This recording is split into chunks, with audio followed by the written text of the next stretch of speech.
नाव मिली केवट नहीं, कैसे उतरे पार, कैसे उतरे पार। पथिक विश्वास न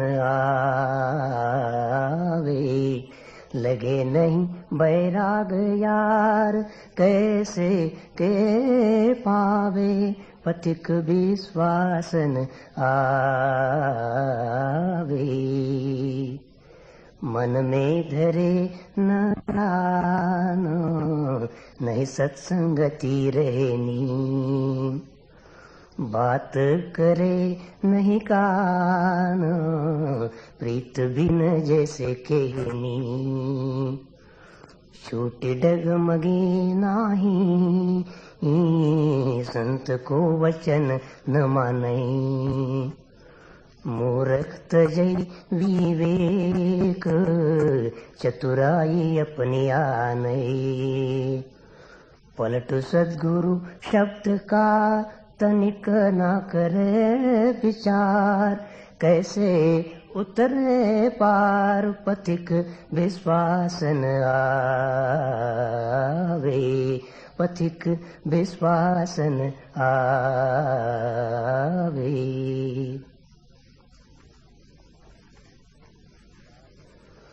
साहिब वही फकीर है, जो कोई पहुँचा होय, जो कोई पहुँचा होय, जो कोई पहुँचा होय।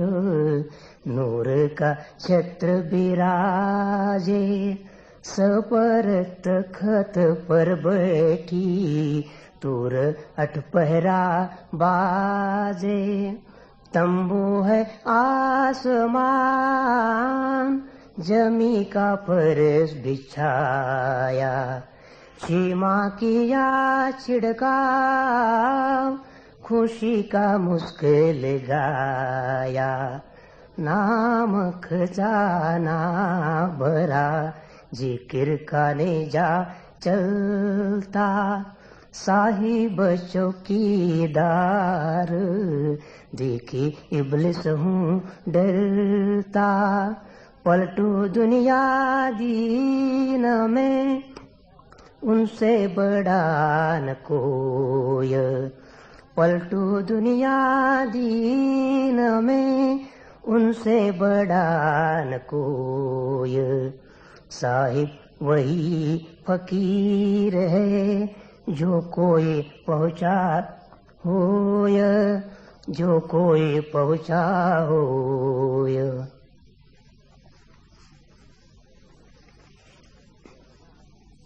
लहना है सत्य नाम का, जो चाहे सो ले, जो चाहे सो ले, जो चाहे सो ले। जाएगी लूट और आई, तुम का लुटी हो यार, गाँव जब दही है लाई। ताके कहा गवार, मोट भर बांध सिताबी, लूट में देरी करे, ताही की होय खराबी। बहुरी न ऐसा दाव, नहीं फिर मानुष होना। क्या ताके तू ठाड़, हाथ से जाता सोना। पलटू मैं उरी न भया, मोर दोष जीन दिय।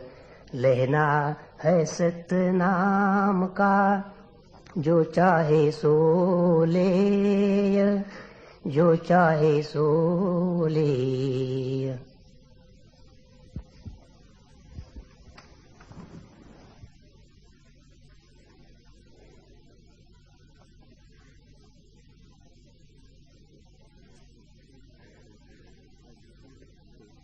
अजहूं चेत गंवार,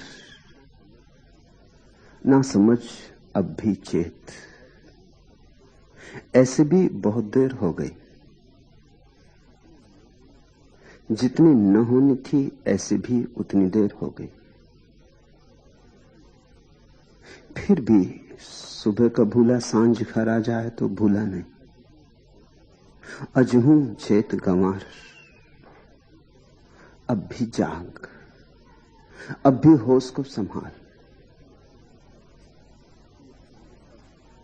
ये प्यारे पद एक अपूर्व संत के हैं। डुबकी मारी तो बहुत हीरे तुम खोज पाओगे। पलटू दास के संबंध में बहुत ज्यादा ज्ञात नहीं।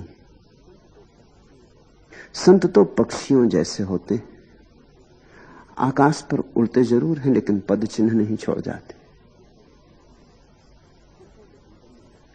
संतों के संबंध में बहुत कुछ ज्ञात नहीं। संत का होना ही अज्ञात होना है, अनाम। संत का जीवन अंतर जीवन है।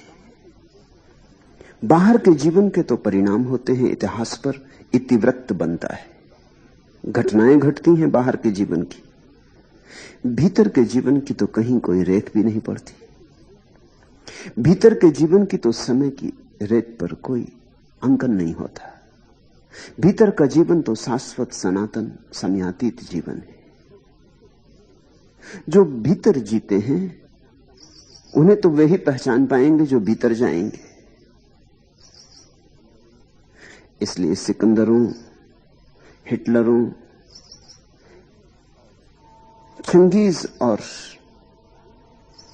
नादिर शाह, इनका तो पूरा इतिवृत्त मिल जाएगा, इनका तो पूरा इतिहास मिल जाएगा। इनके भीतर का तो कोई जीवन होता नहीं। बाहर ही बाहर का जीवन होता है, सभी को दिखाई पड़ता है। राजनीतिक का जीवन बाहर का जीवन होता है, धार्मिक का जीवन भीतर का जीवन होता है। उतनी गहरी आंखें तो बहुत कम लोगों के पास होती हैं कि उसे देखें। वो तो अदृश्य और सूक्ष्म है। अगर बाहर का हम हिसाब रखें तो संतों ने कुछ भी नहीं किया, तो सारा काम असंतों ने ही किया है दुनिया में। असल में कृत्य ही असंत से निकलता है। संत के पास तो कोई कृत्य नहीं होता। संत का तो कर्ता ही नहीं होता, तो कृत्य कैसे होगा? संत तो परमात्मा में जीता है। संत तो अपने को मिटा के जीता है, आपा मेट कर जीता है। संत को पता ही नहीं होता कि उसने कुछ किया, कि उससे कुछ हुआ, कि उससे कुछ हो सकता है। संत होता ही नहीं। तो न तो संत के कृत्य की कोई छाया पड़ती और न संत के कर्ता का कोई भाव कहीं इस निशान छोड़ जाता। पलटू दास बिल्कुल ही अज्ञात संत थे। इनके संबंध में बड़ी थोड़ी सी बातें ज्ञात हैं, उंगलियों पर गिनी जा सके। एक, उनके ही वचनों से पता चलता है गुरु के नाम का। गोविंद उनके गुरु थे। गोविंद संत भीखा के शिष्य थे, एक परम संत के शिष्य थे, और गोविंद उनके गुरु थे। संतों ने अपने बाबत चाहे कुछ भी ना कहा हो, लेकिन गुरु का स्मरण किया है, जरूर किया है। अपने को तो मिटा डाला है, लेकिन गुरु में हो गए। अपने को पहुंच डाला, सब तरह से अपने को समाप्त कर लिया। उसी समाप्ति में गुरु से तो संबंध जुड़ता है। और परमात्मा की याद की है, लेकिन गुरु की याद को नहीं भूले, क्योंकि परमात्मा से जिसने जुड़ाया उसे कैसे भूल जाएंगे। तो गोविंद उनके गुरु थे, ये बात ज्ञात है। दूसरी बात जो उनके पदों से ज्ञात होती है वो कि वे वणिक थे, वैश्य थे, बनिया थे। वह भी इसलिए ज्ञात होती है कि वैश्य की भाषा का उपयोग किया है। जैसे कबीर जुलाहे थे, तो कबीर के पदों में जुलाहे की भाषा का उपयोग है, स्वाभाविक।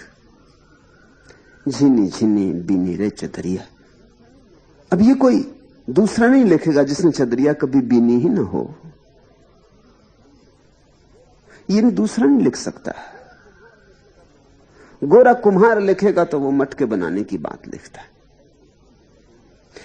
ऐसे इनके पदों में, इनके वणिक होने का प्रमाण मिलता है।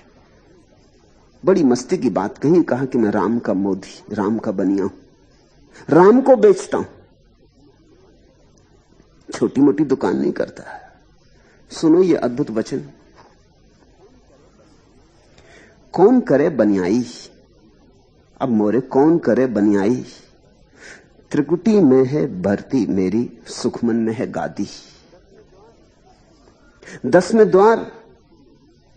द्वारे कोठी मेरी, बैठा पुरुष अनादि, इंगला पिंगला पलरा दूनो, लागी सूरत की ज्योति। सत्य शब्द की डांडी पकड़ो, तौलों भर भर मोती, चांद सूरज दो करें रखवारी, लगी सत्य की ढेरी, तुरिया चढ़ के बेचन लागा ऐसी साहिबी मेरी। सतगुरु साहब किया सिपारस, मिली राम मुदियाई, पलटू के घर नौबत बाजत, नीति उठ होत सबाई। सतगुरु साहब किया कि सिफारिश, तो गुरु ने सिफारिश कर दी परमात्मा से, लिख दी चिट्ठी मेरे नाम। उनकी बिना सिफारिश के तो कुछ होता नहीं। अपने से तो मैं पहुंच नहीं सकता था, वो तो उनकी सिफारिश से पहुंच गया, नहीं तो कहां मुझे पता परमात्मा का। सतगुरु साहब किया सिफारिश, मिली राम मुदियाई। खूब सिफारिश की, तब से राम का मोदी हो गया, राम का बनिया हो गया, तब से राम को ही बेचता हूं। और ये सारे शब्द तुरिया चढ़ के बेचन लागा। 4 अवस्थाएं हैं चेतना की, जागृत, स्वप्न, सुसुप्ति और तुरिया। कहते पलटू के तीनों को पार कर गया, तुरिया चढ़ के बेचन लागा ऐसी साहिबी मेरी। अब मैं तुरिया ही बेचता हूं, अब तो मेरे पास कुछ है भी नहीं। मेरी मस्ती देखो, मेरी साहिबी देखो, मेरा धन देखो, मैं तुरिया बेचता हूं। चांद सूरज दो करे रखवारी, लगी सत्य की ढेरी, सत्य शब्द की डांडी पकड़ो, तोलो भर भर मोती। अब और तो कुछ बचा नहीं, मोती ही लुटा रहा हूं। मगर ये भाषा वैसी की है, कौन करे बनियाई, अब मोरे कौन करे बनियाई। त्रिकुटी में है भरती मेरी, सुखमन में है गादी। अति महासूक्ष्म में गादी जमा के बैठ गया और त्रिकुटी में मेरा धन है। अब तीसरा नेत्र खुला है, वहां मेरी असली संपदा है। 10वें द्वारे कोठी मेरी। 9 द्वार से हम परिचित हैं। ये जो 9 छेद हैं शरीर में, ये 9 द्वार कहते हैं संत। आंख, कान, नाक, ये जो 9 छेद हैं शरीर में, एक 10वां छेद भी है, उसमें सरक गए तो परमात्मा में पहुंच गए। वो दिखाई नहीं पड़ता, वो तुम्हारे अंतरतम में, वो परम क्षेत्र, उसको 10वां द्वार कहा है। 10वें द्वारे कोठी मेरी, बैठा पुरुष अनादि, इंगला पिंगला पलरा दूनो, लागी सूरत की ज्योति। इंगला पिंगला को कहते हैं 2 पलड़े मेरे तराजू के। सत्य शब्द की डांडी पकड़ो, और उन दोनों के बीच में सत्य की डांडी है, सत्य का संतुलन है। ये जो भाषा है ये वणिक की है। इस संबंध में एक बात ख्याल रख लेना, जो तुम्हें याद दिला देनी जरूरी है, कि तुम कहीं भी हो वहीं से परमात्मा का रास्ता है। अगर बनिए हो तो वहां से भी रास्ता है, तो राम के मोदी हो जाओ। कोई ऐसा नहीं है कि ब्राह्मण का ही ब्रह्म पर दावा है, कुछ ऐसा भी नहीं है कि क्षत्रियों का ही दावा है। ब्राह्मण भी सत्य को उपलब्ध हुए, क्षत्रिय भी, वणिक भी, शूद्र भी। प्रत्येक जीवन के ढंग की अपनी सुविधा है, अपनी असुविधा है। ब्राह्मण को एक सुविधा, और ध्यान रखना जब मैं इन शब्दों का उपयोग कर रहा हूं तो मेरा मतलब जन्म जात नहीं। जन्म से कोई ब्राह्मण नहीं होता और जन्म से कोई शूद्र नहीं होता, जन्म से इसका क्या संबंध। लेकिन वृत्ति से ब्राह्मण होते हैं, वृत्ति से शूद्र होते हैं, वृत्ति से क्षत्रिय होते हैं। वृत्ति की बात है, यह व्यक्तित्व की बात है। ये जो 4 वर्ण हैं, ये जो 4 रंग हैं, वर्ण का अर्थ होता है रंग। थोड़ा सोचना कि 4 रंग के लोग हैं दुनिया में, 4 ढंग के लोग हैं दुनिया में, और इस 4 ढंग की जो व्याख्या है, 5000 साल हो गए हिंदुओं ने जब तय किया था कि 4 रंग के लोग हैं, 4 ढंग के लोग हैं, इसे आगे नहीं बढ़ाया जा सकता। अभी भी कार्ल गुस्ताफ जंग ने जब फिर से विवेचन किया मनुष्य के संबंध में, तो 4 ढंग फिर आ गए। नाम कुछ भी हो, लेकिन 4 कोठियों में बटे हुए लोग हैं, इससे बचा नहीं जा सकता। कुछ लोग हैं जो बुद्धि में जीते, वे ब्राह्मण। कुछ लोग हैं जो भुजाओं में जीते। कुछ लोग हैं जिनकी सारी खोज विचार की है, वे ब्राह्मण। कुछ लोग हैं जिनकी खोज शक्ति की है, शक्ति के पूजक, वे क्षत्रिय। कुछ लोग हैं जिनकी खोज महत्वाकांक्षा, प्रतिष्ठा, धन, इस बात की है, वे लोग वैश्य। कुछ लोग हैं जिनकी कोई खोज ही नहीं, जो ऐसे ही जीते जैसे एक लकड़ी का टुकड़ा नदी में बहता चला जाए, न कहीं जाना है, न कहीं पहुंचना है, न कोई मंजिल है, न कोई गंतव्य है, न कोई बड़ी भविष्य की महत्वाकांक्षा है। ऐसे व्यक्ति शूद्र, वे कुछ भी छोटा मोटा करके गुजार लेते। जिंदगी गुजारनी है, जिंदगी से कुछ बनाना नहीं। ये 4 वृत्तियां हैं। प्रत्येक वृत्ति का लाभ है और प्रत्येक व्यक्ति की हानि भी है। जैसे कि जो आदमी बुद्धि में जीता है, अगर उसका ठीक उपयोग कर ले तो बुद्धि ही निखरते निखरते चैतन्य बन जाती, होश, जागरूकता, सुरति बन जाती। तो ब्राह्मण को एक लाभ है कि वो अपनी बुद्धि को किसी भी दूसरे वर्ण की बजाय, क्षत्रिय, शूद्र, वैश्य की बजाय ज्यादा आसानी से ध्यान में लगा सकता है। ये तो लाभ है, लेकिन खतरा भी है। खतरा यह है, इतनी ही आसानी से वो अपनी बुद्धि को पांडित्य इकट्ठा करने में भी लगा सकता है।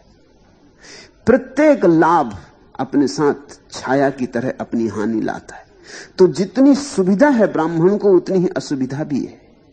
सुविधा यह है, अगर ठीक मार्ग पकड़ ले, स्मृति को भरने में न लग जाए, बोध को जगाने में लग जाए, तो बुद्ध हो जाए। लेकिन अगर स्मृति को भरने में लग गया, जिसकी बहुत संभावना है, क्योंकि स्मृति को भरना ऐसे है जैसे कोई ढलान की तरफ चले, उसमें मेहनत नहीं है। और बोध को जगाना ऐसे है जैसे कोई पहाड़ की यात्रा करे, उसमें बड़ा श्रम है। तो बहुत संभावना है 99 ब्राह्मण वृत्ति के लोग, 100 में से 99 स्मृति को भरने में लग जाएंगे, पंडित हो जाएंगे। इसलिए ब्राह्मण पंडित होकर समाप्त हो जाते। कभी कभी कोई एकाध 100 में एकाध प्रज्ञावान होता है। ऐसी ही क्षत्रिय की वृत्ति है। क्षत्रिय की वृत्ति के आदमी को एक लाभ है, उसके पास संकल्प का बल है, जूझ सकता है, जुझारू है, लड़ सकता है। दूसरे से लड़ना हो तो दूसरे से भी लड़ सकता है, और अपने से लड़ना हो तो अपने से भी लड़ सकता है। लड़ने की उसके पास कला है। लड़ेगा तो फिर वो संकोच नहीं करता। जान लेने में भी उतना ही कुशल है, उतना ही देने की तैयारी भी रखता है। जिसको लेनी हो जान, उसे देने की तैयारी भी रखनी पड़ती है। तो अगर क्षत्रिय को ठीक राह मिल जाए तो वो तीर्थंकर हो जाएगा। जैनों के 24 ही तीर्थंकर क्षत्रिय, हिंदुओं के सारे अवतार क्षत्रिय, बुद्ध क्षत्रिय, जुझारू लोग। तलवार दूसरे पे चलती रही, चलते चलते एक दिन समझ आ गई तो अपने पे चलने लगी। जिस दिन अपने पे चलने लगी उस दिन अहंकार काट के गिरा दिया। काटने की कला तो आती ही थी। ब्राह्मण है याज्ञवल्क्य और अष्टावक्र और शंकराचार्य। ठीक चले कोई तो शंकर हो जाए, चूके तो पंडित हो जाए। ऐसी ही वैश्य की संभावना है। धन की उसे पकड़ है। 100 में 99 मौके पर तो वो धन को ही इकट्ठा करेगा और धन को ही इकट्ठा करके मर जाएगा। और लोग कहते हैं मर के फिर सांप हो जाएगा और धन पर कुंडली मार के बैठ जाएगा। मर के भी वो धन की ही रक्षा करेगा। लेकिन अगर परम धन की याद आ जाए वैश्य को, तो धन का खोजी है। धन पे सब लगा देता है, दांव सब लगा देता है। एक दफा परम धन की उसे याद आ जाए, कि उसे यह समझ में आ जाए कि धन मेरे भीतर है, बाहर नहीं, तो फिर वैसे जितनी सुविधा से भीतर जा सकता है उतनी सुविधा से कौन जाएगा। ऐसी ही बात शूद्र की भी है। 100 में 99 मौके पर तो शूद्र बस ऐसे ही इधर उधर छोटा मोटा काम करके जिंदगी समाप्त कर लेगा, खा पी लेगा, बस ओढ़ना बिछोना हो जाए, घर पे छप्पर हो जाए, खाना पीना हो जाए, फिर उसकी ज्यादा फिक्र नहीं है। साधारणता, खाओ पियो मौज करो, न कोई जिंदगी में पाना है कुछ, न कहीं जाना है कुछ, जीवन में कोई अर्थ की तलाश नहीं, ऐसे समाप्त हो जाएंगे 100 में 99। लेकिन अगर ठीक दिशा लग जाए तो 100 में 1 लाओत्सु बन सकता है। वो 100 में 1 जो है, जो अगर इस बात को समझ ले कि जीवन में सच में ही कोई आकांक्षा नहीं, कुछ भी पाना नहीं, परम विश्राम में बैठ जाए, तो शूद्र जितनी आसानी से परम विश्राम में बैठ सकता है उतना कोई नहीं बैठ सकता। छतरी के भीतर कुछ ना कुछ चलता ही रहता, ब्राह्मण के सिर में कुछ ना कुछ चलता रहता, बनिए के हृदय में सुखबुगी लगी रहती कि धन धन पद प्रतिष्ठा यहां भी मिले, वहां भी मिले, परलोक में भी मिले, वो इंतजाम ही करता रहता है। शूद्र को एक लाभ है, उसको बहुत फिक्र नहीं, न धन की, न पद की, न शक्ति की, न ज्ञान की। क्योंकि ये कोई फिक्र नहीं है, उसकी वासना न्यून मात्र है, अति न्यून है, गिराने में देर न लगेगी। तो शूद्र जैसे गोरा या रैदास परम ज्ञान को उपलब्ध हुए। तुम जहां भी हो, जो भी हो, उससे कभी यह चिंता मत लेना कि तुम जहां हो वहां से परमात्मा नहीं पाया जा सकता। सब जगह से 100 में से 1 व्यक्ति परमात्मा को पाता है। तुम वो 1 व्यक्ति बन जाओ, तुम जहां हो वहीं से। 99 तो भटक जाते हैं, तुम उस 99 भटकाव से बचना। तीसरी बात पता चलती पलटू के वचनों से कि 2 भाई थे और दोनों पलट गए, बाहर के धन की फिक्र छोड़ दी और भीतर का धन खोजने लगे। खोजने नहीं लगे, खोज ही लिया। बाहर तो धन खोज के भी कहां कौन खोज पाता है। बाहर धन है ही नहीं जो खोज सको। बाहर तो धन का बुलावा है, छलावा है, छल है, मृग मरीचिका है, दिखाई पड़ता है, दूर क्षितिज दिखाई पड़ता है, मिलता जमीन से। जैसे जैसे पास पहुंचते हो क्षितिज दूर हटता जाता है। कभी तुम ऐसी जगह नहीं पहुंच पाओगे जहां क्षितिज वस्तुतः जमीन से मिलता हो। ऐसे ही कभी भी वासना तृप्ति से नहीं मिलती, वासना क्षितिज की भांति। दोनों भाई बदल गए। बदलने के कारण गुरु ने दोनों को पलटू नाम दे दिया। एक भाई को कहा पलटू प्रसाद और एक भाई को कहा पलटू दास। ये शब्द बड़ा प्यारा दिया गुरु ने, पलटू। ईसाई जिसको कन्वर्शन कहते, पलट गए, जिसको वैज्ञानिक 180 डिग्री का रूपांतरण कहते, एकदम पलट गए। कहीं जाते थे और ठीक उल्टे चल पड़े, और ऐसे पलटे कि क्षण में पलट गए। देरदार न की, सोच विचार न किया। कहां बाजार में गादी लगा के बैठे थे और कहां सूक्ष्म में गादी लगा दी। कहां तौलते थे, अनाज तौलते होंगे, साग सब्जी तौलते होंगे, कुछ तौलते होंगे, और कहां सत्य शब्द की धेरी से तौलने लगे, और कहां साधारण चीजें बेचते रहे होंगे और तुरिया बेचने लगे, समाधि बेचने लगे। ऐसा रूपांतरण था कि गुरु ने कहा कि तुम बिल्कुल ही पलट गए। ऐसा मुश्किल से होता है। यह क्रांति थी। पलटू नाम का अर्थ हुआ क्रांति। एक बड़ी अपूर्व क्रांति हुई।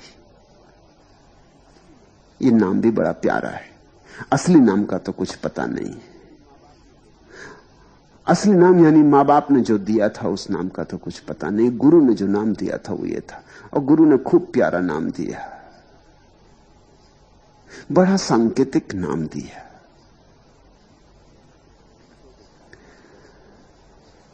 दो चार चार पैसे के लिए दुकान करते रहे होंगे, और जब पलट गए तो ऐसी क्रांति घटी। पंडित पुरोहित तो बहुत नाराज हुए। पंडित पुरोहित सदा ही नाराज रहे इस तरह पलट जाने वाले लोगों से, क्योंकि इस तरह पलट जाने वाले लोग उनके धंधे पर ही चोट करने लगते हैं। अब जो तुरिया बेचता हो बाजार में, समाधि बेचने लगे, वो पंडित पुरोहित तो उससे परेशान हो जाएंगे। उनके पास तो समाधि का धन नहीं है बेचने को, वो तो कोरे उधार बासे शब्द बेच रहे हैं। और यहां कोई ताजा झरना लेके आ गया जिसके प्राणों में नए फूल खिल रहे हैं और ताजे भीतर खिलते कमल बेचने लगा, तो तुम्हारे बासे कमल और सदियों से सड़े कमल कौन खरीदेगा? तो मंदिर मस्जिद सदा नाराज हो जाते हैं संत पर। पंडित पुरोहित तो बहुत नाराज थे, लेकिन जिनके पास आंखें थी उनकी भीड़ आने लगी। दूर दूर प्रांतों से लोग आने लगे। कहा है पलटू ने, लैले भेंट अमीर नाम का तेज विराजा। लैले भेंट अमीर नाम का तेज विराजा, सबको रगरे नाक आई के परजा राजा। पलटू ने कहा, यह भी खूब हुआ। मैं साधारण दुकानदार, जरा राम के नाम से क्या जुड़ गया कि असाधारण हो गया। मैं 2 कौड़ी का आदमी, राम नाम से क्या भर गया कि बहुमूल्य रतन हो गया। लैले भेंट अमीर नाम का तेज विराजा, बड़े बड़े धनी कीमती बहुमूल्य भेंट लेके मेरे द्वार पर आने लगे। नाम का तेज विराजा। लेकिन पलटू ये नहीं कहते कि मेरी कोई खूबी है, उस प्रभु का तेज, उस प्रभु की चमक मुझ में आ गई, वो मेरी आंखों से झांक रहा है, उसकी ही खूबी। सब कोई रगरे नाक आई के प्रजा राजा, और प्रजा से भी लोग आने लगे और बड़े राजा और सम्राट भी आने लगे। बिन लश्कर बिन फौज मुल्क में फिरी दुहाई। ना कोई फौज फांटा है अपने पास, पलटू कहते, ना अपने पास कोई और उपाय है। बिन लश्कर बिन फौज मुल्क में फिरी दुहाई, लेकिन सारे देश में हवा गर्म हो गई, सारे देश में खबरें पहुंचने लगी। ये जो सुगंध पैदा हुई, इस सुगंध के धागे दूर दूर तक चले गए। और जब ये सुगंध पैदा होती तो ये सब दीवालों को पार करके निकल जाती, सब सीमाओं को पार करके निकल जाती। दूर दूर अज्ञात स्थानों से लोग चल के आने लगते। कोई अज्ञात शक्ति उन्हें बुलाने लगती, पुकारने लगती। जन महिमा सतनाम आपने सरस बढ़ाई। तो पलटू कहते हैं, खूब रही ये बात। जन महिमा सतनाम, देखो ये सतनाम की महिमा। पलटू जैसा गरीब बनिया राम का मोदी हो गया। सत्य नाम के लिए से पलटू भया गंभीर। हाथ जोड़ी आगे मिले लैले भेंट अमीर। जिनके दर्शन होने मुश्किल थे, जिनके द्वार पे पलटू जाते तो द्वार न खुलते, सत्य नाम के लिए से पलटू भया गंभीर। और ऐसी गहराई आ गई पलटू में सिर्फ सत्य नाम के लेने से, ठीक ठीक स्मरण कर लेने से प्रभु पारस को छू लिया, लोहा सोना हो गया। जिनके द्वार दरवाजे बंद थे, वे बड़ी बड़ी भेंटें लेकर द्वार पर आने लगे।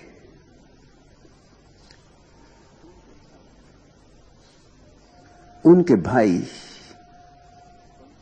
पलटू प्रसाद ने पलटू के संबंध में कुछ वचन लिखे हैं। नंगा जलालपुर जन्म भयो है, बसे अवध के खोर। कहे पलटू प्रसाद हो, भयो जगत में शोर। गरीब गांव में पैदा हुए थे, नाम ही था नंगा जलालपुर। तुम सोच ही सकते हो, नंगा जलालपुर गरीबों का गांव होगा, बिल्कुल नंगों का गांव होगा। नंगा जलालपुर जन्म भयो है। अत्यंत गरीब घर में पैदा हुए, बसे अवध के खोर। फिर जाके अयोध्या में बस गए। ये बड़ा प्रतीकात्मक है।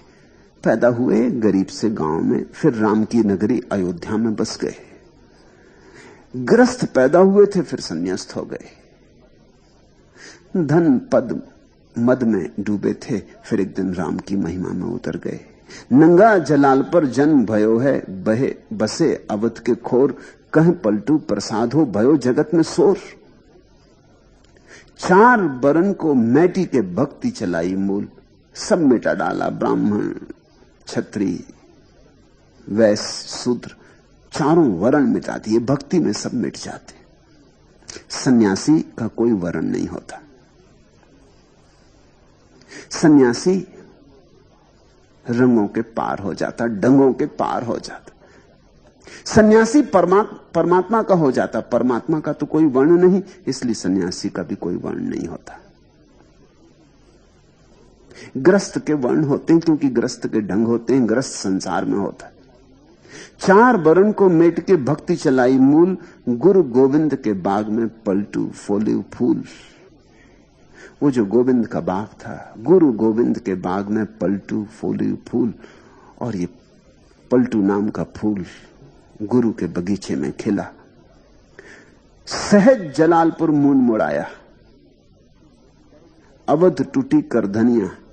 सहज करें व्यापार, घटई में पलटू निर्गुण बनिया।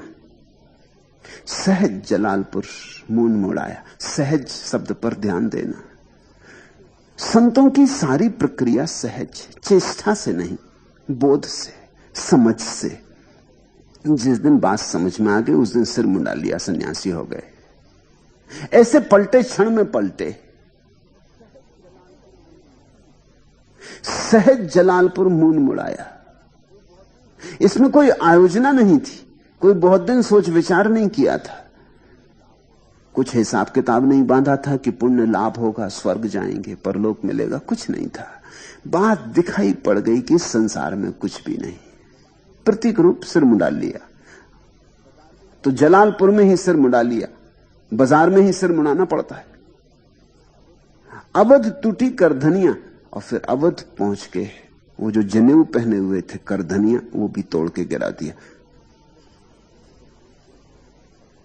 जब राम के नगर पहुंच गए, वहां कैसा वर्ण, फिर कैसा व्रत, फिर कौन हिंदू कौन मुसलमान, फिर कैसा जनेऊ, फिर सारे नियम तोड़ के गिरा दिए। नियम मात्र से मुक्त हो गए, अब व्रती हो गए। अवध टूटी करधनिया। और ध्यान रखना, राम की अयोध्या में उन्हीं का प्रवेश है जो न हिंदू हो, न मुसलमान हो, न ब्राह्मण हो, न शूद्र हो। उन्हीं का प्रवेश है जो वर्ण को छोड़ दे। उन्हीं का प्रवेश है जो सारे नियम इत्यादि जो समाज और जीवन के लिए जरूरी हैं, उनके पार हो जाएं, अतिक्रमण करें, वे ही अयोध्या में प्रविष्ट होते हैं। सहज करें व्यापार, घटई में पलटू निर्गुण बनिया। अब तो बाहर का कोई व्यापार रहा नहीं, अब तो भीतर का ही व्यापार बचा। सहज करें व्यापार घटई में, अब तो भीतर ही भीतर चल रहा सब, लेना भी देना भी, ग्राहक भी भीतर, दुकानदार भी भीतर। सहज करें व्यापार घटई में पलटू निर्गुण बनिया। थे तो बनिया, अब निर्गुण हो गए, अब निराकार हो गए। बस इससे ज्यादा पलटू दास के संबंध में और कुछ ज्ञात नहीं है।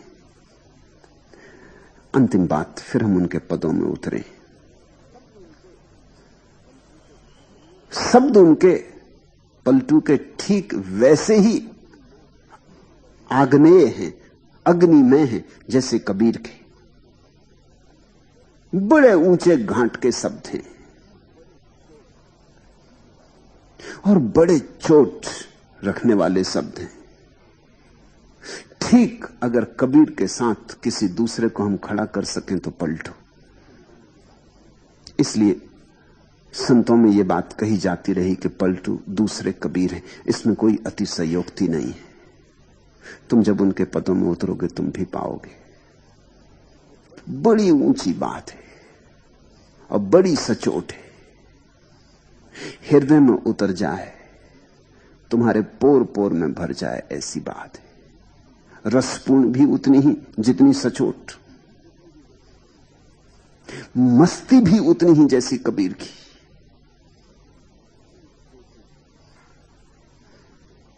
एक एक शब्द से खूब शराब झरती, डुबकी लेना।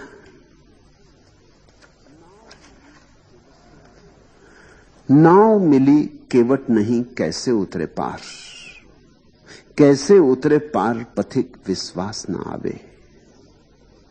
लगे नहीं बैराग यार कैसे के पावे, मन में धरे न ज्ञान नहीं सत्संगति रहनी, बात करे नहीं कान प्रीत बिन जैसे कहनी, छूटी डगमगी नाई संत को वचन न माने, मूर्ख तजे विवेक चतुरई अपनी आने, पलटू सतगुरु शब्द का तनिक न करे विचार, नाव मिली केवट नहीं कैसे उतरे पार। समझो, नाव तो मिल सकती है, नाव तो मुर्दा है, लेकिन जब तक माझी ना मिले नाव से काम ना होगा। तुम्हें नदी पार करनी है, नाव तो मिल सकती है, क्योंकि माझी भी नाव को तो किनारे पर ही बांध के घर चला जाता, रात आधी रात भी मिल सकती, मगर तुम नाव से तो नदी पार ना कर सकोगे। माझी चाहिए, केवट चाहिए। शास्त्र नाव जैसे मुर्दा, सदगुरु के बिना उनका अर्थ प्रकट नहीं होता। शास्त्र तो मिल जाते हैं, रखे हैं, सदगुरु चले जाते हैं, शास्त्र तो रह जाते हैं, जैसे नाव बंधी रह जाती किनारे पर, और माझी घर चला गया कि सो गया। तो नाव तो कभी भी मिल सकती है, नाव की तो कोई अड़चन नहीं। पलटू कहते हैं नाव मिली केवट नहीं कैसे उतरे पार, पार उतरना कैसे होगा। कोई नक्शा पास नहीं, कोई मार्गदर्शक पास नहीं, कोई दिशा का बोध नहीं। कौन ले जाएगा, कौन साथ देगा, कौन सहारा देगा। कोई चाहिए जीवंत। शास्त्र अपने आप में किसी को भी ले जा नहीं सकता, न गीता, न कुरान, न वेद, क्योंकि वेद का तुम जो अर्थ करोगे वो भी तुम्हारा होगा। नाव कभी चलाई ना हो और तुम नाव चलाओगे तो डूबने की ही ज्यादा संभावना है बजाय उतर जाने के। भीतर का अनुभव न हुआ हो तो बाहर के शब्दों से तुम किसी भी तरह भीतर की प्रतीति ना कर सकोगे। शास्त्र में सब रखा है, लेकिन कौन जताएगा, कौन दिखाएगा, कौन जगाएगा, कौन चेताएगा अर्थ को। शास्त्र में शब्द हैं, अर्थ तो भीतर से उमकते हैं। शास्त्र में तो केवल प्रतीक हैं, चिन्ह हैं, लेकिन उन चिन्हों को कोई खोलने वाला चाहिए। इसलिए सारे संतों ने सदगुरु पर बहुत जोर दिया है, शास्त्र से ज्यादा जोर दिया है। सदगुरु मिल गया तो शास्त्र मिल गया। नाव ना भी हो तो भी अगर माझी मिल जाए तो कोई उपाय खोज लेगा तुम्हें नदी के पार ले जाने का, शायद कंधे पे बिठा के ले जाए, या हो सकता है तैरना सिखा दे तो तुम खुद ही तैर जाओ, या हो सकता है लक्कड़ को बांध के छोटी मोटी नाव बना ले। लेकिन कोई चाहिए जो दूसरे किनारे से परिचित हो। सदगुरु का अर्थ होता है इस किनारे उस किनारे को जानने वाला मिल जाए,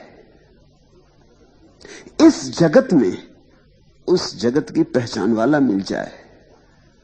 खड़ा तो हो बाजार में, खड़ा तो हो बाजार में, लेकिन अनुभव उसे परमात्मा का हो। खड़ा तो हो तुम्हारे साथ तुम्हारे जैसा ही, लेकिन कुछ हो उसके भीतर जो तुम जैसा ना हो, जिसने जीवन की सारी गहराइयां देखी हो, पहचानी हो। कबीर ने कहा, कबीरा खड़ा बाजार में लिए लुकाठी हाथ। बाजार में खड़ा हूं, लिए लुकाठी हाथ, लठ लिए खड़ा हूं। हो जिसकी हिम्मत आ जाए तो उसका सिर गिरा दूं, हो जिसकी हिम्मत तो चल पड़े साथ। घर जो बारे अपना चले हमारे साथ। जो तुमने घर समझ रखा है, जो भी तुमने घर समझ रखा है, जहां जहां तुमने मोह बना रखा है और जहां जहां तुमने अपने राग जोड़ रखे हैं और चाहत के सपने बसा रखे, उन सबको जलाने को जो तैयार हो वो हमारे साथ चले। कबीर कहते हैं बाजार में आके खड़ा हो गया हूं, तैयारी पूरी है उस तरफ ले चलने की। जिनकी हिम्मत हो वो मेरे पीछे आ जाए। कोई चाहिए जो ठीक संसार में खड़ा हो और संसार जिसके भीतर ना हो उसी को सदगुरु कहते। नाव मिली केवट नहीं, कैसे उतरे पार, कैसे उतरे पार पथिक विश्वास ना आवे। आस्था कैसे आए शास्त्र पर, कोई समझाने वाला नहीं। शास्त्र में कितना ही टटोलो, कागज और स्याही के अतिरिक्त कुछ मिलता नहीं, कोई हृदय की धड़कन नहीं, कैसे आवे विश्वास। शास्त्र जिसने लिखा है उसने सच को जान के लिखा होगा कि कल्पनाओं का जाल रचा है, कैसे आवे विश्वास। सदगुरु को तो तुम भीतर झांक सकते हो, सदगुरु के तो पास बैठ सकते हो, सदगुरु के साथ तो अंतर का संबंध जोड़ सकते हो, सदगुरु के साथ तो धीरे धीरे धीरे उसका व्यवहार, उसका उठना, उसका बैठना, उसका बोलना, उसका मौन, इन सब से तुम धीरे धीरे अनुमान भी लगा सकते हो कि क्या घटा है। लेकिन शास्त्र में तो अनुमान को भी कोई जगह नहीं, शास्त्र तो बिल्कुल मुर्दा है। ये तो ऐसे ही है शास्त्र जैसे किसी कब्र के पास चक्कर लगाते रहो, कुछ पता ना चलेगा कि कौन सोया भीतर, सतपुरुष सोया, असतपुरुष सोया, जागा हुआ सोया कि सोया हुआ ही सोया, कुछ पता ना चलेगा कब्र के पास। कब्रें तो सब एक जैसी हैं। बहुत बार ऐसा हो जाता है कि बड़े सुंदर पद रचने वाले लोगों के पास जब तुम जाओगे तब तुम्हें पता चलेगा कि वो पद कोरे पद हैं, उनके भीतर कोई प्राण नहीं। इसलिए कहते हैं कि साधारणता, अगर किसी कवि की कविता तुम्हें अच्छी लगे तो कवि के पास मत जाना, जाओगे तो भ्रम टूट जाएगा। क्योंकि कवि केवल कविताएं लिखते हैं, उनके जीवन में काव्य की धुन नहीं होती। तो कविता में तो हो सकता है बड़ी ऊंची उड़ान हो, आकाश खुलता हो, और जब तुम जाओ कवि को मिलने तो वो किसी शराब घर में गाली बकते मिल जाए तो तुम्हें बड़ी पीड़ा होगी। शायद काव्य में तो ऐसी सुगंध हो, शब्दों की सुगंध, शब्दों की लयबद्धता एक ऐसी सुगंध का भ्रम पैदा करती हो, लेकिन जब तुम कवि को जाकर देखो तो तुम पाओ कि वो तुमसे गया बीता आदमी। शब्द तो झूठे भी हो सकते हैं, धोखे के भी हो सकते हैं, शब्द तो केवल जाल हो सकते हैं, तर्क की व्यवस्था हो सकते हैं, शब्द में केवल भाषा का सौंदर्य हो सकता है। शब्द को कैसे परखोगे, कसौटी क्या होगी? ये तो ऐसे ही समझोगे कागज पर लिखा सोना, तुम्हारे पास माना कि सोने को कसने का पत्थर, क्या तुम सोचते हो जिस कागज पर लिखा सोना इसको तुम कस लोगे सोने के पत्थर पर? क्या कसोगे? कागज तो कागज है, सोना लिखा हो कि मिट्टी बराबर है, कोई निशान न छूटेगा। सोने को कसने वाला पत्थर हाथ में रखे बैठे रहो तो भी कोई निशान नहीं छूटेगा। सोना चाहिए, सोना शब्द से नहीं होगा। सतगुरु का अर्थ होता है जहां उपाय है कस लेने का। इसलिए पलटू कहते कैसे उतरे पार पथिक विश्वास न आवे। ये नाव तो बंधी है लेकिन ये ले जाएगी कि डुबाएगी? ये नाव तो बंधी है, कोई कभी इसे उस पार ले भी गया है या नहीं, या बना के इसी पार रखी गई है? कोई इस नाव से कभी पार भी हुआ है? नाव तो जरूर बंधी है लेकिन इस नाव को दूसरे पार का कोई अनुभव है? इसने कभी कोई यात्रा की है? छल छिद्र से ना भरी हो, डुबाना दे, कहीं मझधार में धोखा ना दे जाए। कैसे उतरे पार पथिक विश्वास ना आवे? विश्वास आ ही नहीं सकता शास्त्र पर। इसलिए दुनिया में इतने विश्वासी दिखते हैं और फिर भी विश्वास नहीं है। कोई हिंदू है, कोई मुसलमान है, कोई ईसाई है, कोई जैन, कोई बौद्ध, इतने लोग हैं और सभी कुछ ना कुछ विश्वास करते, लेकिन तुम विश्वासी आदमी मिलता कहीं? कोई आंखें दिखती जिनमें आस्था के दिए जल रहे हो? तुम्हें कहीं कोई हृदय की धड़कन सुनाई पड़ती जिसमें श्रद्धा का स्वर हो? सब तरफ अश्रद्धा है, सब तरफ अनास्था है, सब तरफ अविश्वास है, संदेह की दुर्गंध से भरी है पृथ्वी। और इतने विश्वासी लोग, जरूर कहीं कुछ भूल चूक हो रही। नाव पर विश्वास नहीं आ सकता। मोहम्मद मिल जाते तो मजा आ जाता, लेकिन कुरान मिली तुम्हें, तुम्हारा दुर्भाग्य। कृष्ण मिल जाते तो मस्ती छा जाती। वो कृष्ण की मौजूदगी भरोसा पैदा करवाती, मौजूदगी के अलावा और कोई उपाय नहीं। कृष्ण की मौजूदगी में तत्क्षण तुम भी उड़ना शुरू कर देते हो। कृष्ण जब पंख पसारते हैं, तुम्हें भी अपने छिपे हुए पंखों की याद आ जाती।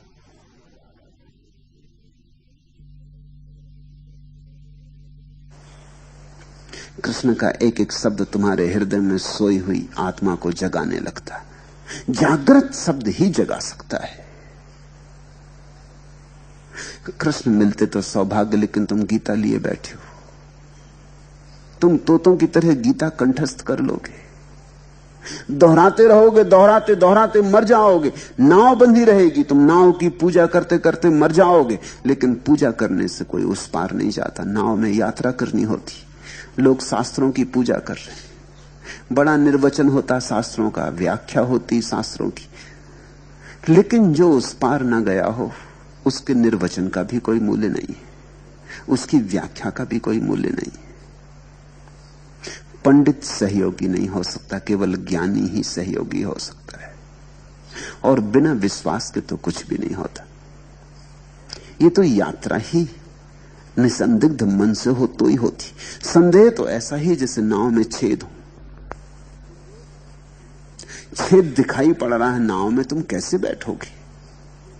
नाव में पानी भरा जा रहा है, बंधी बंधाई नाव में पानी भरा जा रहा है, तुम कैसे बैठोगे? आस्था तो होनी चाहिए साफ कि नाव डूबेगी नहीं।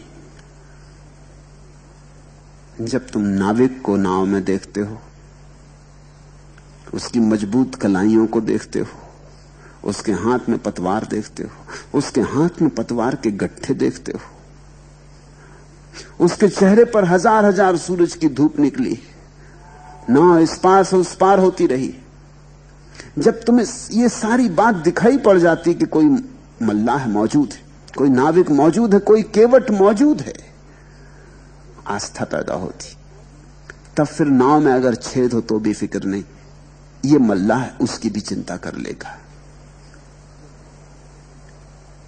फिर तुम्हें दूसरे किनारे का भरोसा दिलाने के लिए झूठी बातों की जरूरत नहीं।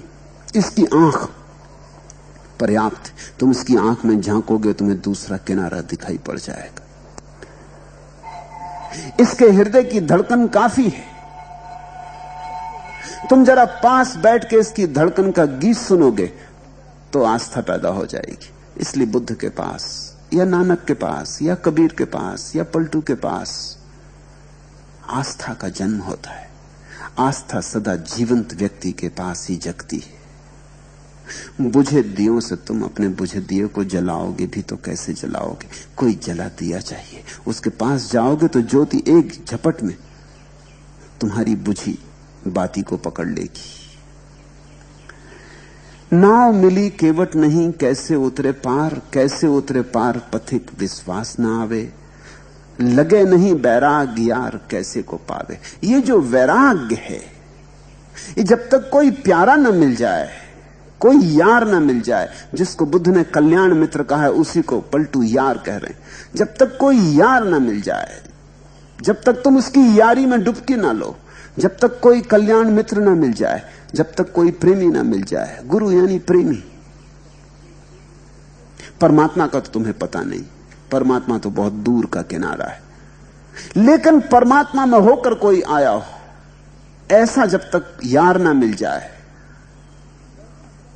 लागे नहीं बैराग यार कैसे के पावे, तब तक वैराग्य का रंग नहीं लगता।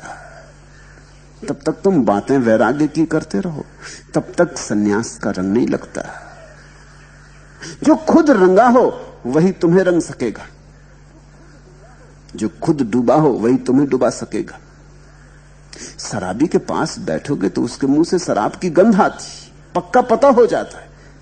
फिर उसकी मस्ती दिखाई पड़ती, उसके पैर डोलते मालूम पड़ते, कहीं रखता पैर और कहीं पड़ते। शराब के लिए कोई प्रमाण पत्र थोड़ी खोजने पड़ते हैं, शराबी की चाल बता देती है कि प्रमाण पत्र है।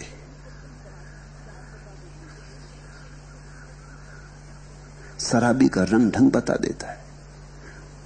और जब यार मिल जाता है और यारी जम जाती, यही तो शिष्य और गुरु का मिलन है, यारी का जम जाना। जब दो हृदयों के बीच ऐसा प्रेम पकड़ जाता है कि तुम्हें लगता है ये दूसरे किनारे हो आया, ये भरोसा जैसे जैसे बढ़ने लगता है वैसे वैसे दूसरा किनारा करीब आने लगता है। लागे नहीं बैराग यार कैसे के पावे, तो नाव तो पड़ी है लेकिन इसमें यार तो बैठा नहीं है, शास्त्र तो रखा है लेकिन शास्ता मौजूद नहीं है। मन में धरे न ज्ञान नहीं सत्संगति रहनी, इसलिए कहते हैं कि तुम जब तक सत्संगति न खोजोगे तब तक कितना ही पढ़ो, कितना ही लिखो, कितनी ही स्मृति को प्रांजल करो, भरो, कुछ सार न होगा। मन में धरे न ज्ञान नहीं सत्संगति रहनी। लोग ऐसे हैं कि मन में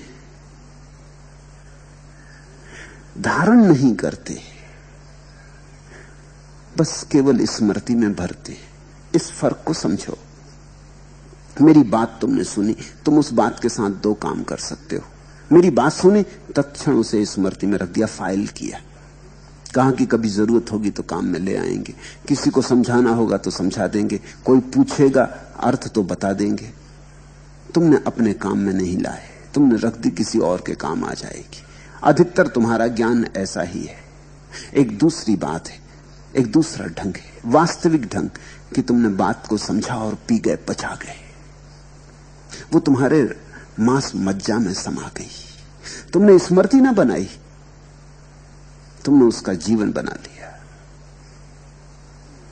मन में धरे न ज्ञान। अधिक लोग ऐसे हैं कि मन में ज्ञान को इस तरह पचाते नहीं, बस पंडित रह जाते हैं। पंडित अपच। पंडित का अर्थ होता है जिसने खाया तो लेकिन पचाया नहीं, जिसने भोजन तो कर लिया लेकिन मांस मज्जा ना बनी। इससे बीमारी पैदा होगी, इससे वमन होगा, इससे दस्त आएंगे, इससे शरीर स्वस्थ नहीं होगा, इससे शरीर को नुकसान पहुंचने वाला है। और जैसे शरीर का भोजन है ऐसे ही आत्मा का भोजन है ज्ञान। पचाओ।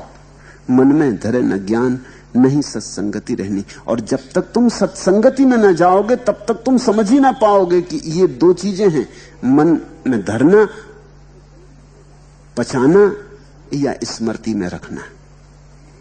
शास्त्र केवल स्मृति में रखा जा सकता है, सद्गुरु ही केवल मन में धारा जा सकता है। शास्त्र तो केवल तुम्हारी जानकारी बनेगी, तुम्हें पता हो जाता है वेद क्या कहते हैं ईश्वर के संबंध में, मगर ईश्वर क्या है, उपनिषद क्या कहते हैं ईश्वर के संबंध में। लेकिन संबंध में जान लेना, ईश्वर को जान लेना तो नहीं। ईश्वर को जानना तो बात और है।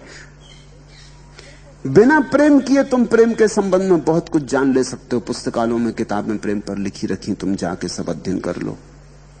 तुमने कभी प्रेम नहीं किया, प्रेम के संबंध में तो जान लोगे, लेकिन इससे क्या तुम्हें प्रेम का जरा सा भी रस आएगा?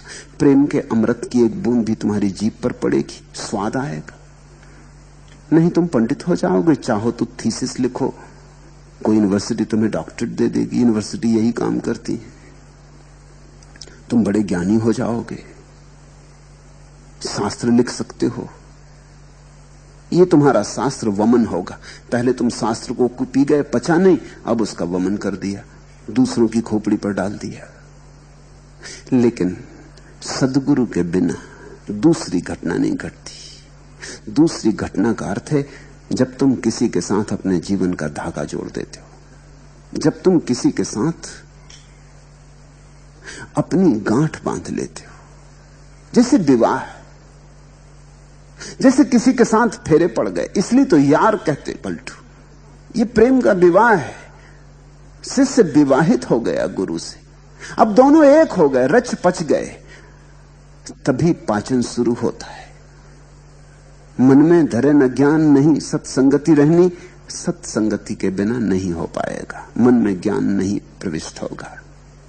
बात करे नहीं कान प्रीत बिन जैसी कहनी। और तुम तो ऐसे हो कि सुनते भी हो तो भी कहां सुनते हो, पढ़ते भी हो तो कहां पढ़ते हो। पहले तो शास्त्र मुर्दा है, मुर्दे को तो पढ़ रहे हो, और फिर भी कहां पढ़ते हो। पढ़ना भी ऐसे ही है, मन हजार काम और करता है। एक तो पंडित को सुनने जाते, और उसको भी कहां सुनते हो?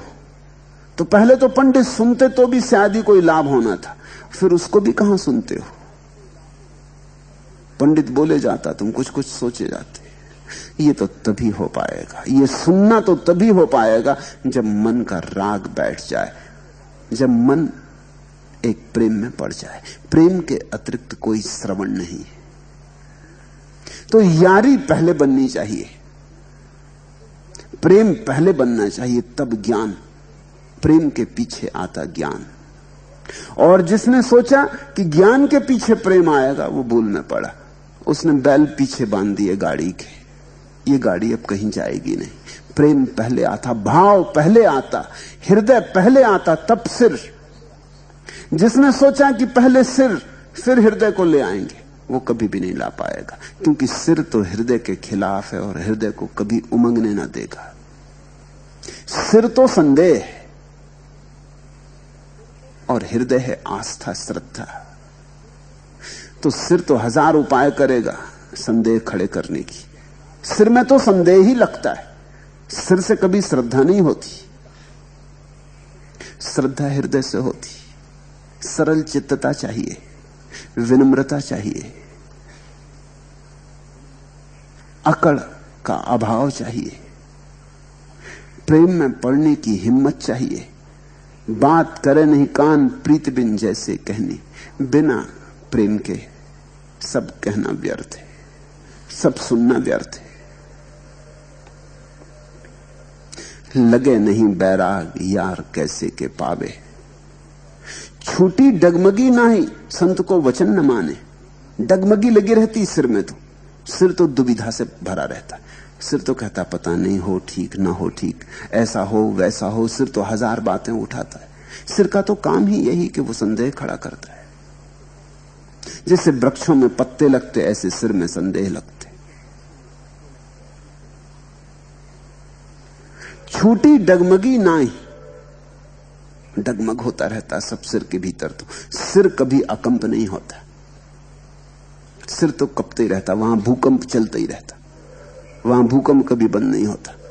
हृदय में कभी कंप नहीं होता, हृदय निष्कंप है, वहां भूकंप जाता ही नहीं।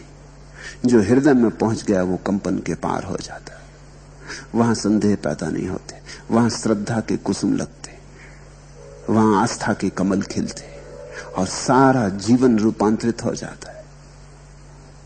छूटी डगमगी नहीं संत को वचन न माने, और डगमगी न छूटे तो संत का वचन कैसे मानोगे? संत के पास भी पहुंच गए भूल चूक से, संयोग वसात, तो मान ना सकोगे। सिर बीच में आड़े आ जाएगा, पत्थर की तरह खड़ा हो जाएगा, अड़चन बन जाएगा। संत का झरना भी बहता होगा तो तुम्हारे हृदय तक नहीं पहुंच पाएगा। सिर को उतार के रखना होता है। कबीर ने कहा है, अगर आना हो मेरे पास तो सिर को उतार के जमीन पर रख दे। सिर को रखे उतार। छूटी डगमगी नाही संत को वचन न माने, मूर्ख तजे विवेक चतुरई अपनी आने। और मूर्ख की बड़ी मूर्खता यह है कि वो सोचता मैं बड़ा चतुर। मूर्ख की मूर्खता को बचाने का यही उपाय है कि वो सोचता मैं बड़ा चतुर। वो कहता है ऐसे हम किसी की बातों में आने वाले, कि ऐसे हम किसी पर श्रद्धा लाने वाले, कि ऐसे हम सम्मोहित होने वाले नहीं।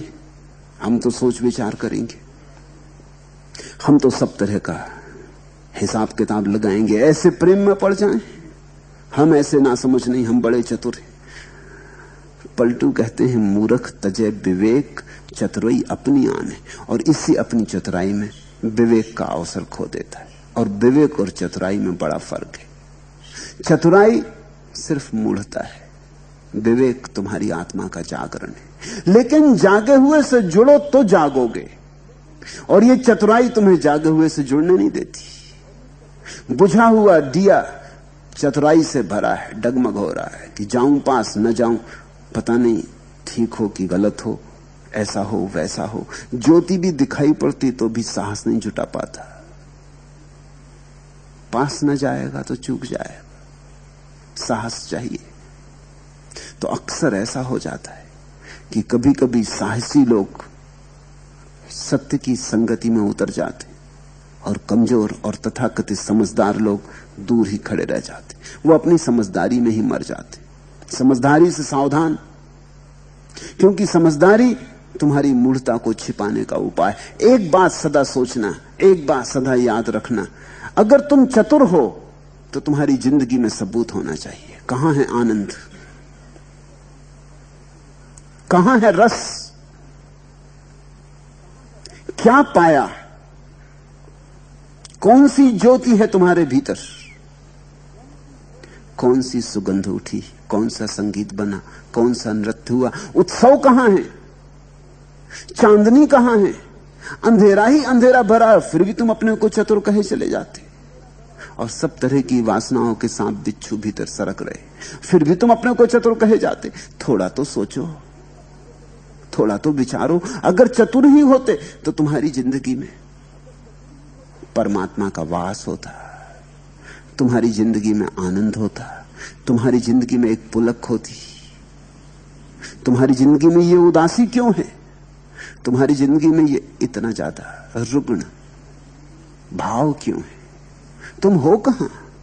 धक्के खाते रहते भीड़ में, यहां से वहां, इस जन्म से उस जन्म में, इस यात्रा से उस यात्रा में। पहुंचे कहां हो, मंजिल कहां है? पास भी आती नहीं मालूम होती और कहते हो चतुर हूं।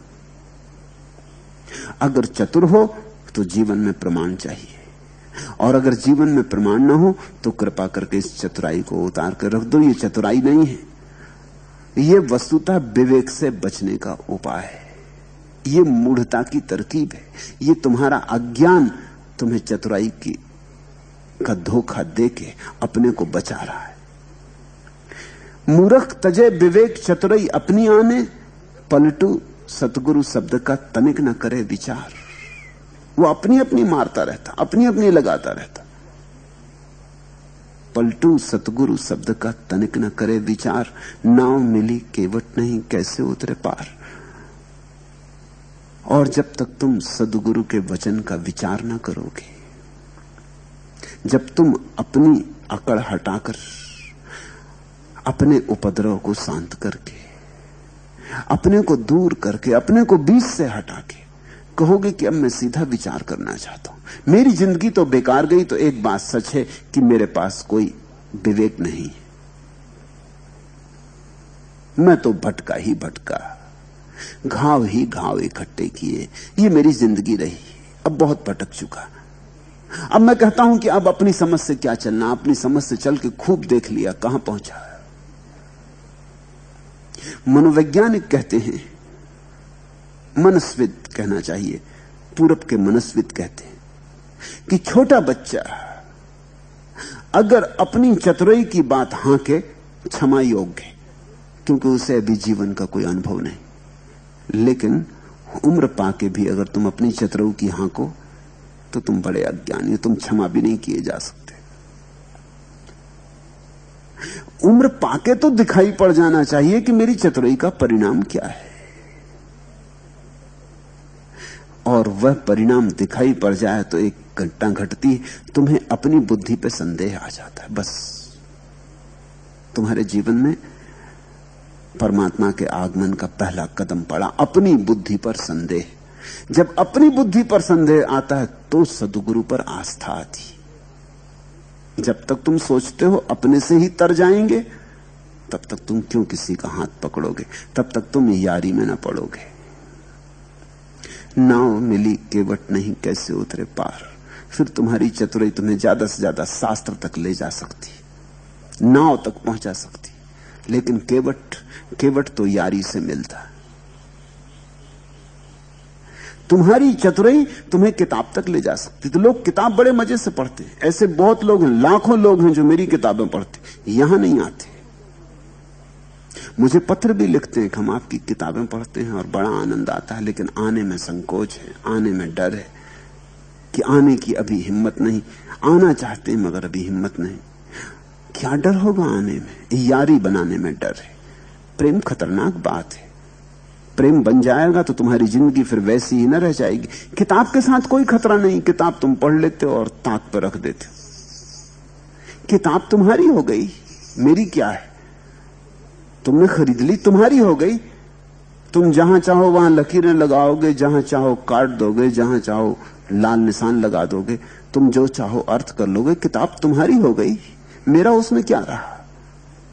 मेरा तो मेरे पास आओगे तो ही पता चलेगा। साहिब वही फकीर है जो कोई पहुंचा हो, जो दूसरा पार हो आया है वही फकीर है। अब फकीर का अर्थ समझो। लोग समझते हैं फकीर का अर्थ है जिसने संसार छोड़ दिया। ये नहीं है फकीर का अर्थ, जो पहुंचा हो। संसार छोड़ देने से क्या होता है? ऐसे तो बहुत फकीर है जिनके पास कुछ नहीं था, वो भी छोड़ छाड़ कर फकीर हो गए। कुछ था ही नहीं, छोड़ने की कोई झंझट भी नहीं थी, और फकीर होने का मजा ले रहे हैं। 100 में 99 तुम्हारे फकीर और साधु और सन्यासी और महात्मा नकारात्मक फकीर हैं।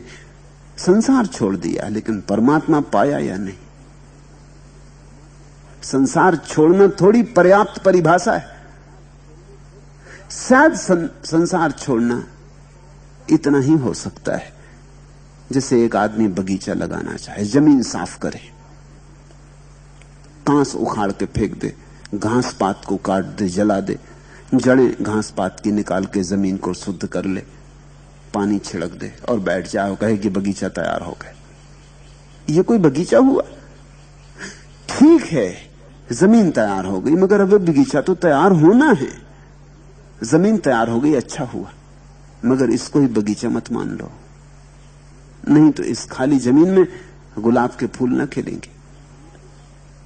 इस खाली जमीन में देर अबेर फिर संसार का कांस उगाएगा। एक मजे की बात ख्याल रखना, गुलाब का फूल अपने आप नहीं उगता, घास पात अपने आप उगता है। घास पात को लाना नहीं पड़ता कि तुम जाओ बीज बाजार से खरीद के लाओ तब उगेगा। तुम बैठे भर रहो जमीन साफ करके, वो अपने से उग जाएगा। जमीन साफ कर ली तो और ढंग से उगेगा, क्योंकि पत्थर इत्यादि सब अलग हो गए, अब बड़े मजे से उगेगा। तुम जल्दी ही पाओगे जमीन हरी हो गई।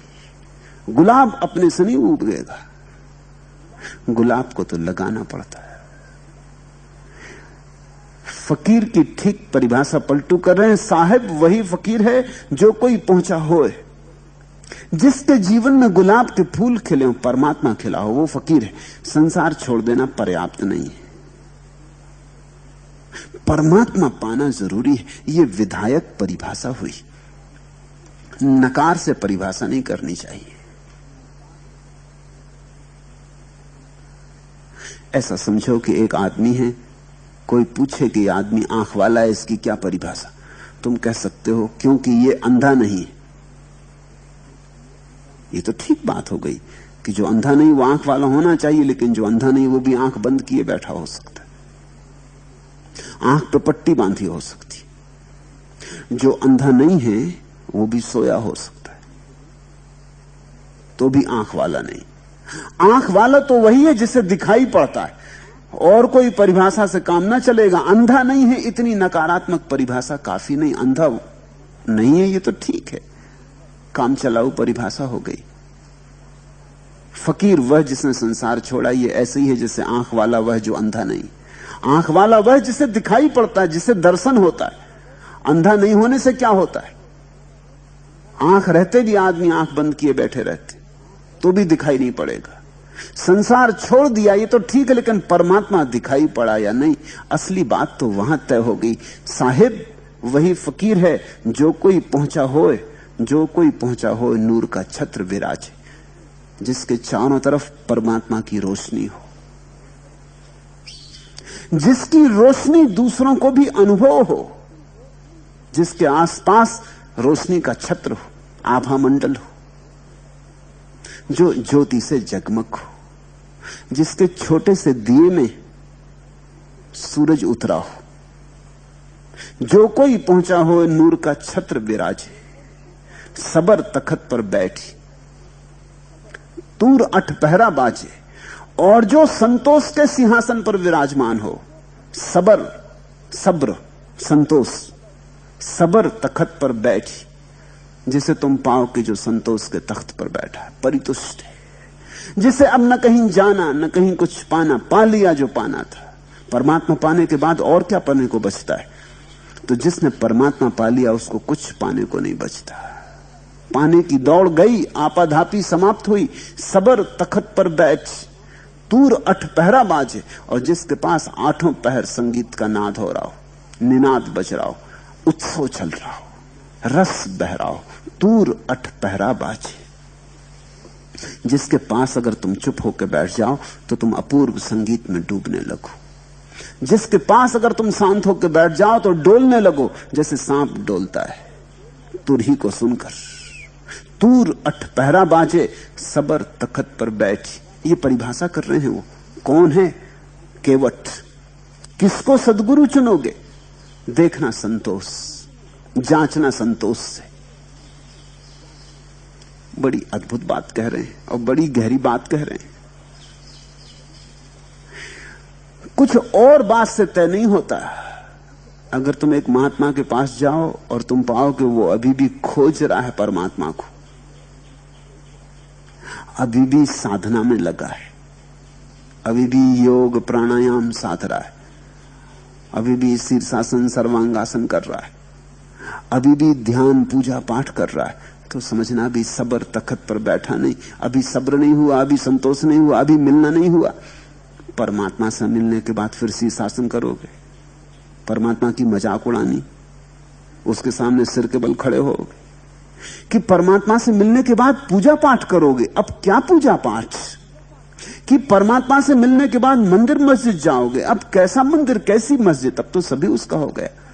फकीर बायजीद के संबंध में कहा है कि वो रोज मस्जिद जाता था, वर्षों से जाता था, बीमार हो तो भी जाता था, कभी चूकता ही नहीं था, 5 नमाज मस्जिद में करता था। लोग तो ये भूल ही गए थे कि बायजीद के बिना और मस्जिद हो सकती। गांव नहीं छोड़ता था, क्योंकि दूसरे गांव जाए मस्जिद ना हो, रास्ते में रुकना पड़े मस्जिद ना हो, तो वो गांव नहीं छोड़ता था। एक दिन मस्जिद नहीं आया, सुबह जो लोग मस्जिद पहुंचे नमाज पढ़ने, वो चौंके। उन्होंने कहा सिवाय इसके कि वो मर गया हो और तो कोई बात ही नहीं। जल्दी जल्दी नमाज पूरी करके भागे हुए बायजीद के घर पहुंचे। वो अपने बैठे एक झाड़ के नीचे एक तारा बजा रहे थे। उन्होंने पूछा, बायजीद क्या आप बुढ़ापे में दिमाग खराब हुआ, जिंदगी भर नमाज की, अब छोड़ते हो? बायजीद ने कहा, जब तक पाया नहीं, अब क्या खाक करें, अब क्या कहां जाएं, अब एक तारा बजाते। वो एक तारा प्रतीक है। तूर 8 पहरा बाजे।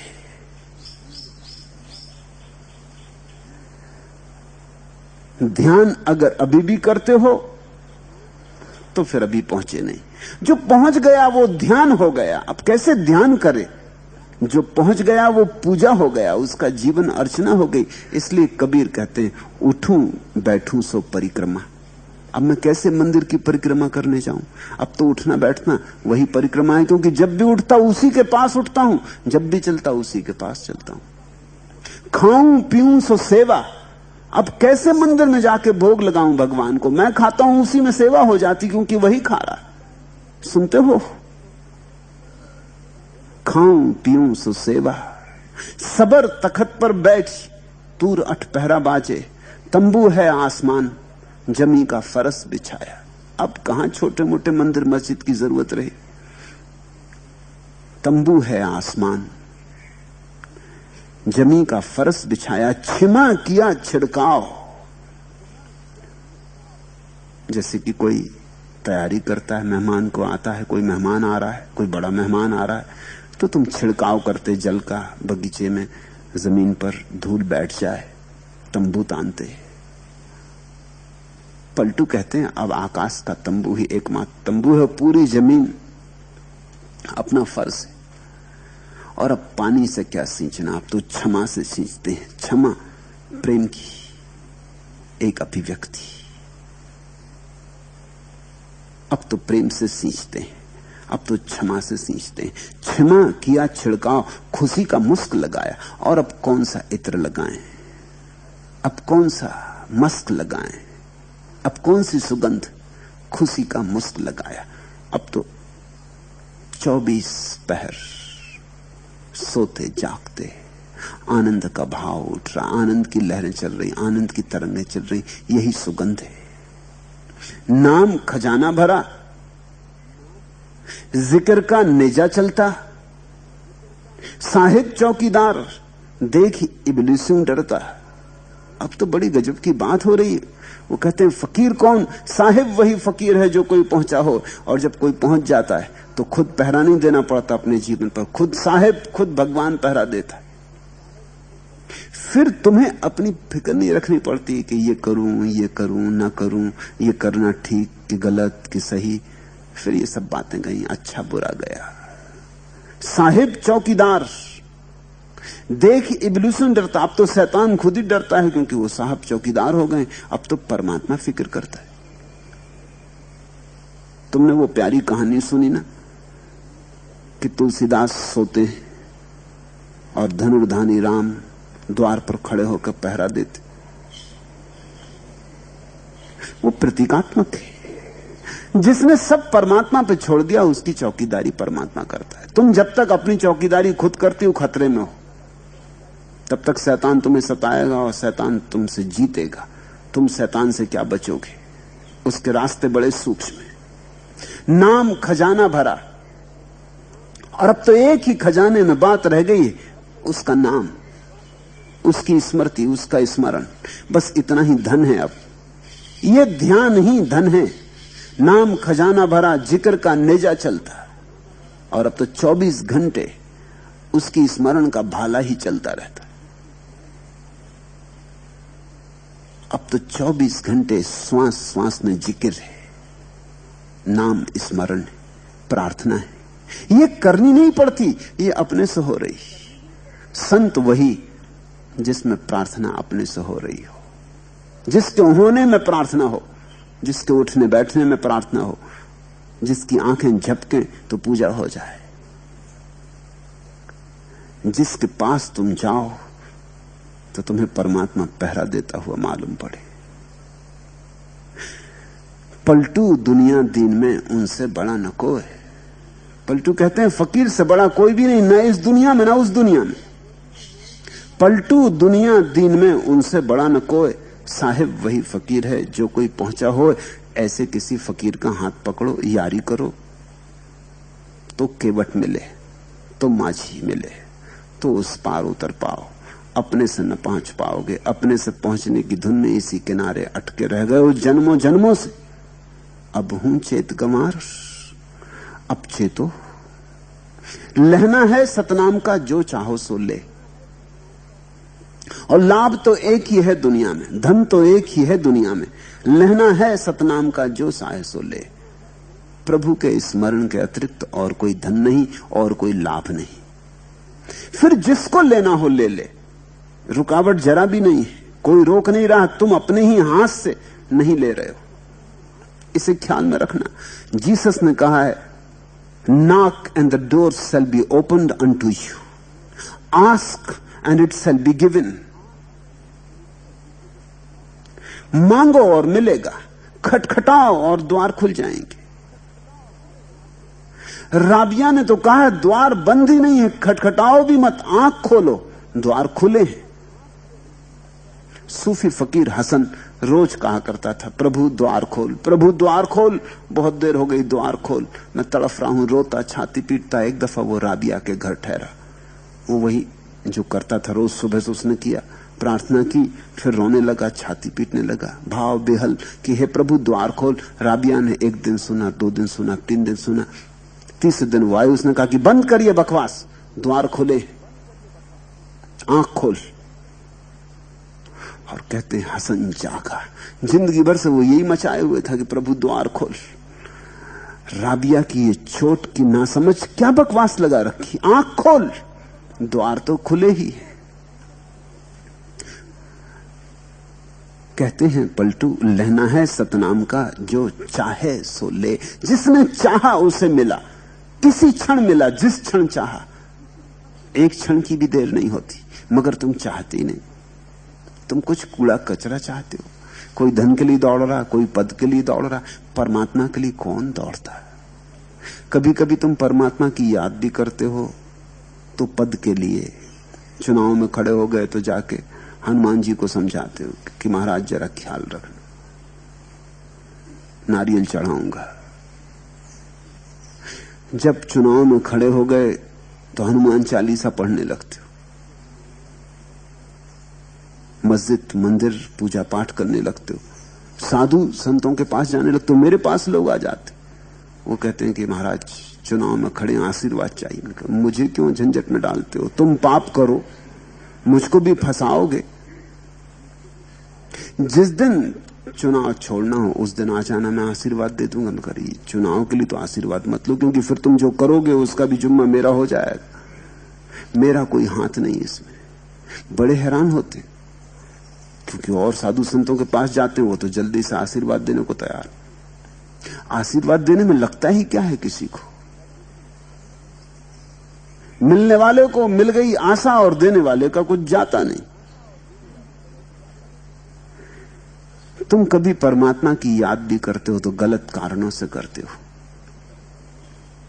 उसकी याद तो बस उसी के लिए की जानी चाहिए, कोई और हेतु नहीं होना चाहिए। लेना है सतनाम का जो चाहे सो ले, जो चाहे सो ले, जाएगी लुट और आई।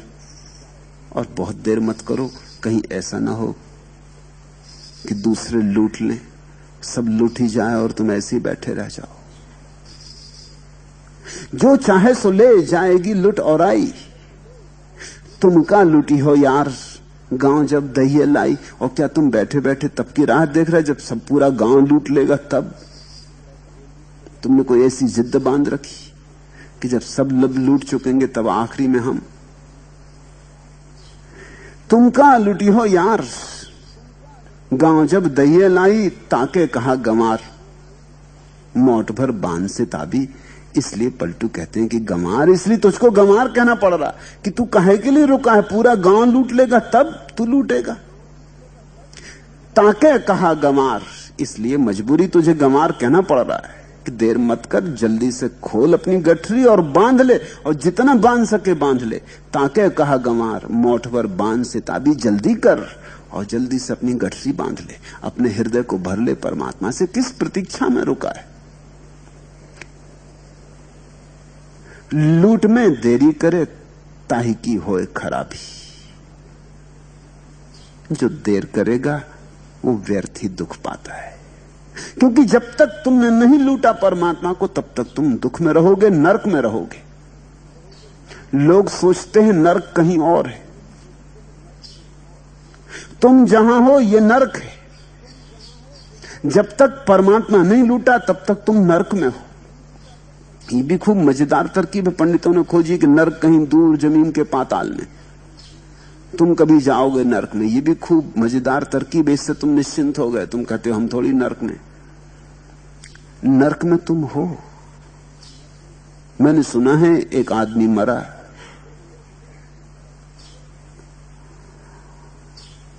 जब वो नरक पहुंचा तो बड़ा हैरान हुआ। वहां तो हालतें बड़ी अच्छी थी, तो उसने पूछताछ की, शैतान के पास गया कि हमने तो बड़ी बदनामी सुनी नरक की, यहां की हालतें तो बड़ी अच्छी, पृथ्वी पे हालतें इससे ज्यादा खराब है। शैतान ने कहा कि वो पंडितों की तरकीब है, अंत असलियत यही है कि नरक वही है।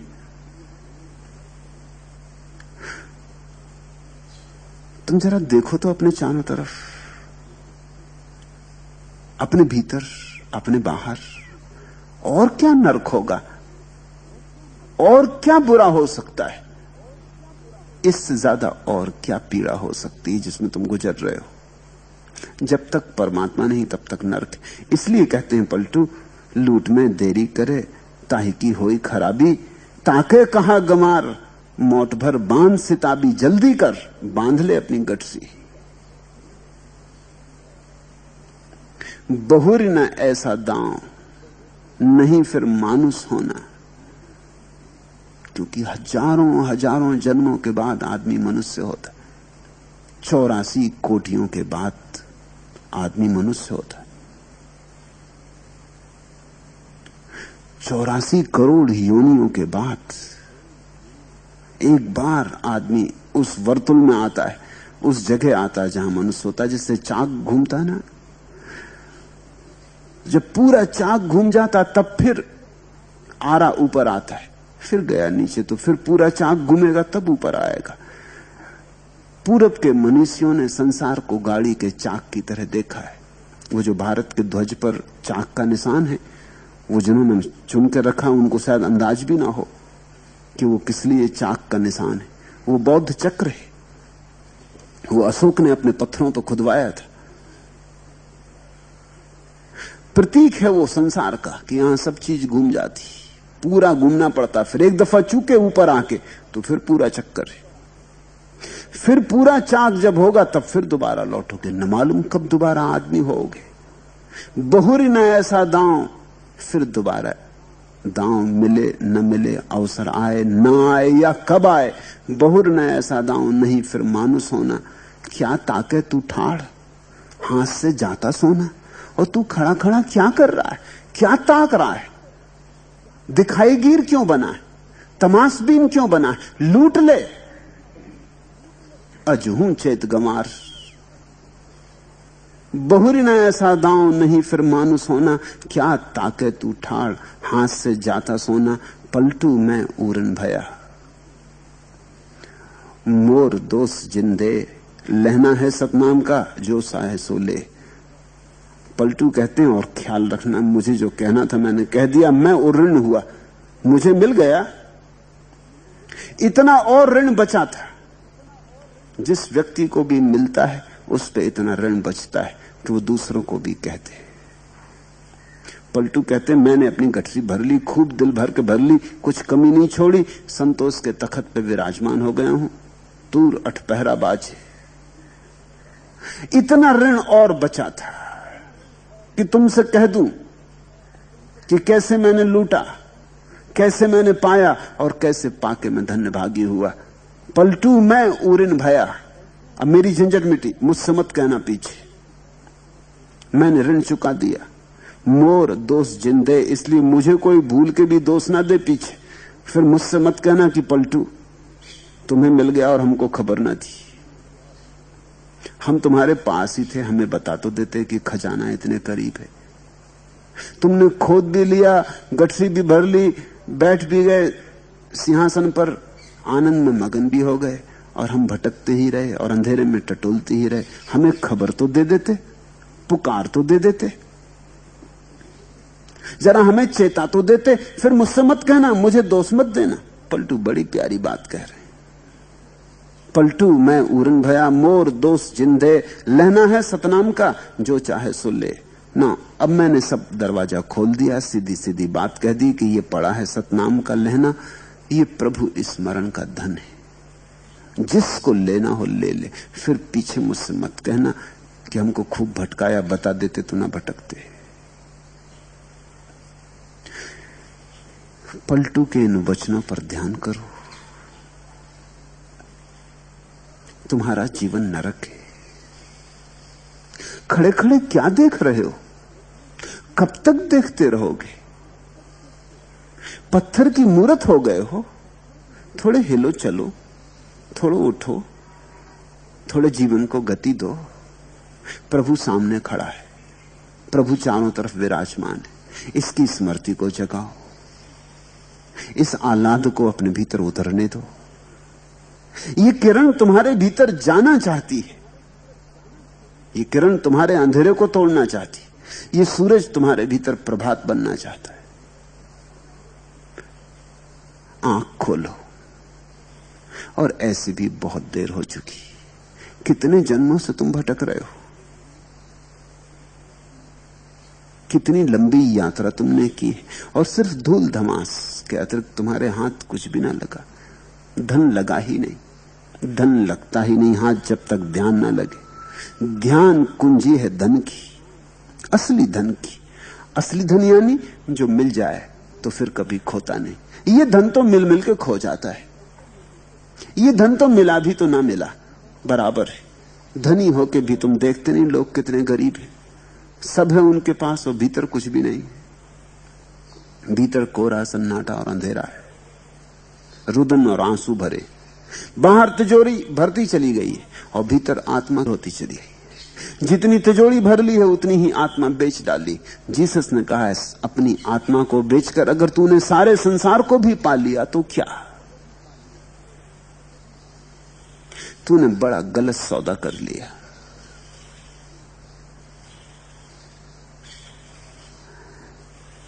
जागो, थोड़ा होश संभालो, थोड़े से कदम ठीक और मंजिल दूर नहीं, थोड़ा होश अडिग और मंजिल दूर नहीं, थोड़ी श्रद्धा की स्फुरना और मंजिल दूर नहीं। और नाव की पूजा में मत लगे रहना, मांझी को खोजो।